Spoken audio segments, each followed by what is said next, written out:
Então, gente, depois que falamos sobre aprendizagem significativa, que são aquelas aprendizagens que fazem sentido para o aluno, que tem relações com a sua vida, que ele consegue fazer as devidas conexões com o seu dia a dia, vamos agora lembrar um pouquinho de Vygotsky, ok? Olha só esse esquema aí que eu fiz. O aluno, antes de ter o seu conhecimento sistematizado, que é essa área CSZP, né?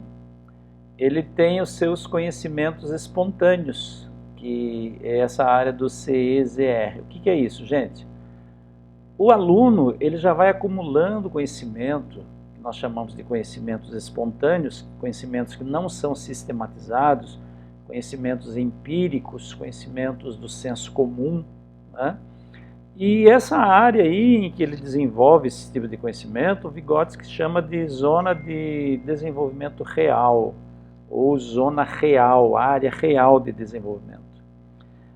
Quando ele chega na escola, evidentemente o aluno vai ter conhecimentos sistematizados, ou seja, ele vai ter acesso a conhecimentos científicos elaborados ao longo dos séculos e milênios pela humanidade e que chegaram até nós sistematizadamente, tá?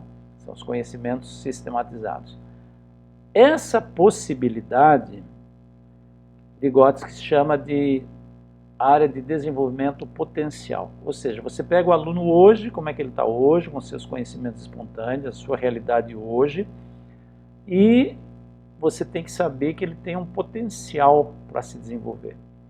E é justamente no meio dessas duas possibilidades, dessas duas áreas, que está aí o AD. O que é o AD? A área de atuação docente. É aí que o professor vai atuar, pegando os conhecimentos espontâneos do aluno e fazendo as devidas conexões com o conhecimento científico que o professor vai trabalhar.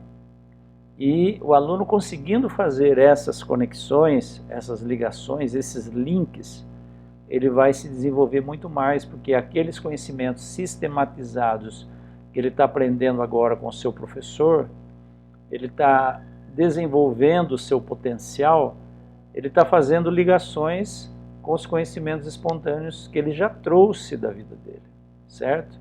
Por isso que é importante trabalhar, conhecer essa área de atuação docente e saber quais são as nossas possibilidades enquanto docentes para fazer o melhor trabalho possível entre essas duas zonas de desenvolvimento, a real e a proximal.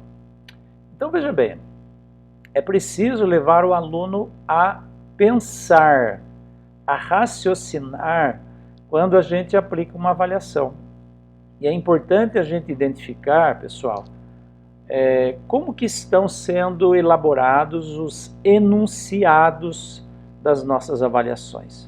Elas estão claras? Esses enunciados estão claros? Eles estão fazendo sentido para o aluno? Por exemplo, se você coloca numa continha de matemática, 8 balas mais 5 balas mais 7 balas é igual a tantas balas. Vamos fazer a continha? 8 mais 5, 13, mais 7, 20. Então é igual a 20 balas. Agora, 8 balas mais 5 balas mais 7 chocolates, quanto que vai dar isso? Vai dar 13 balas e 7 chocolates. Você não pode somar tudo se você for partir do princípio que você está organizando o seu enunciado em balas e não em doces, ok? Então aí você coloca, por exemplo, uma questão que não faz nenhum sentido para o aluno. Ele pode até fazer a conta porque ele interiorizou o conhecimento, mas ele não vai se apropriar desse conhecimento. Olha só o enunciado da questão. Essa questão é colocada pelo Vasco Moreto, que é um estudioso na área de avaliação. Pela manhã foram colocadas 72,3 latas de refrigerantes para gelar. À tarde foram colocadas mais 8,7 latas. Quantas latas ficaram de fora da geladeira se a sua capacidade é de 535 latas? Qual é o problema no enunciado dessa questão? O problema é que você não coloca 72,3 latas de refrigerante no congelador. Você não coloca 8,7 latas de fora do congelador. Não tem como você dividir assim. Ou você coloca 72, ou 73, ou 8 ou 9 latas, não 8,7 nem 72,3 latas. Então o enunciado está equivocado. O aluno pode até fazer as contas, interiorizar o conhecimento, fracionar, né, a lata de refrigerante, mas na prática isso não tem sentido, isso não tem significado. Porque não dá para fracionar uma lata de refrigerante, concorda comigo? Então aí a avaliação, ela vem com um problema de enunciado.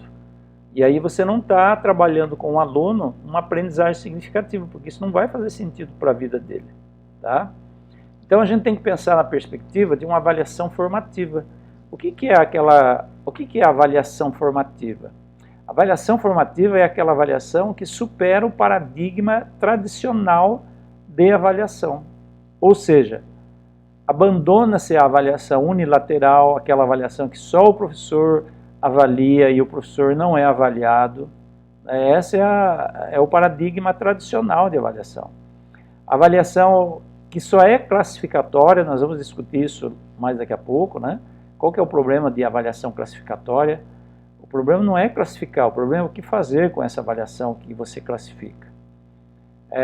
A avaliação formativa abandona também a questão da punição de avaliação, da avaliação excludente, aquela avaliação que exclui, aquela avaliação que não inclui, porque quando você classifica, você corre o risco de parar por aí e não incluir aqueles que estão excluídos.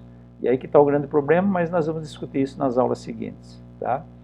A avaliação formativa, portanto, é aquela que promove o desenvolvimento, não só do aluno, mas também promove o desenvolvimento do professor e também o desenvolvimento da escola.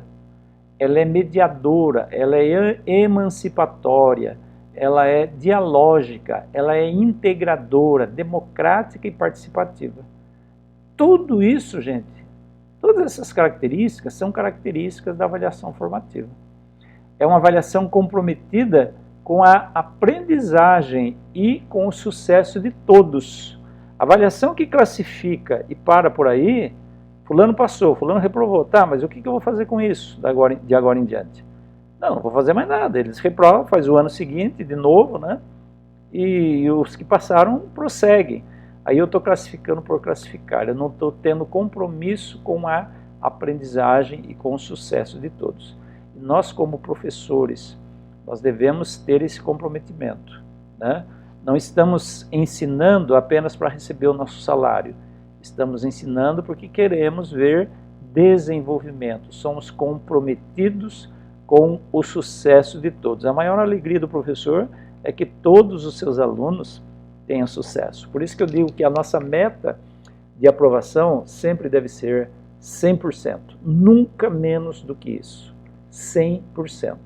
Esse é o nosso alvo, essa é a nossa meta. Como é que a gente desenvolve a avaliação formativa? Bom, a avaliação formativa, gente, ela tem que ser planejada, ela tem que ser discutida com os docentes, com os discentes, colocada no projeto político-pedagógico da escola, né?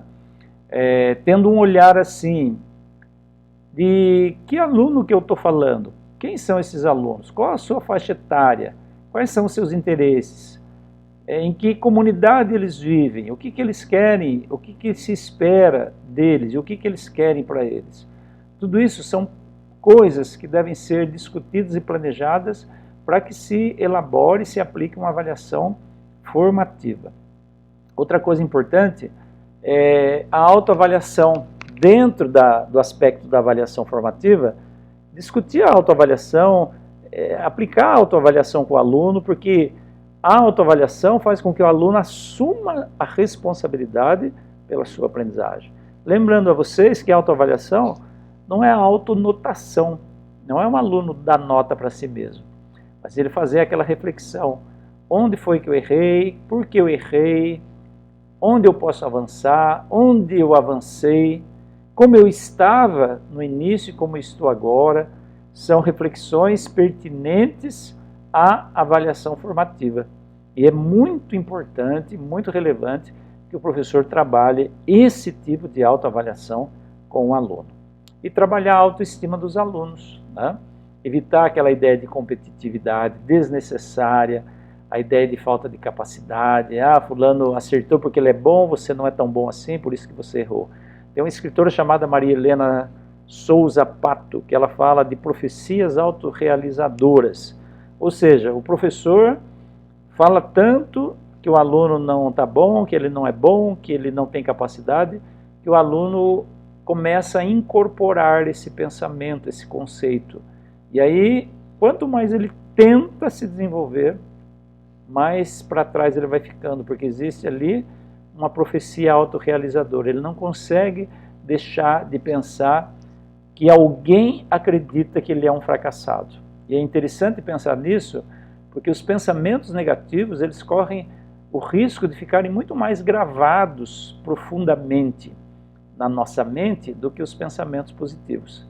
A gente tem que aprender e tem que ensinar o aluno a deletar coisas negativas da sua mente e trabalhar a autoestima, para que ele dê valor realmente às coisas positivas que vão ajudá-lo na sua formação e no seu desenvolvimento escolar. Ok? Bom, daqui a pouco eu volto com outra aula e com mais um pouquinho de avaliação. Fica aí, a gente já volta.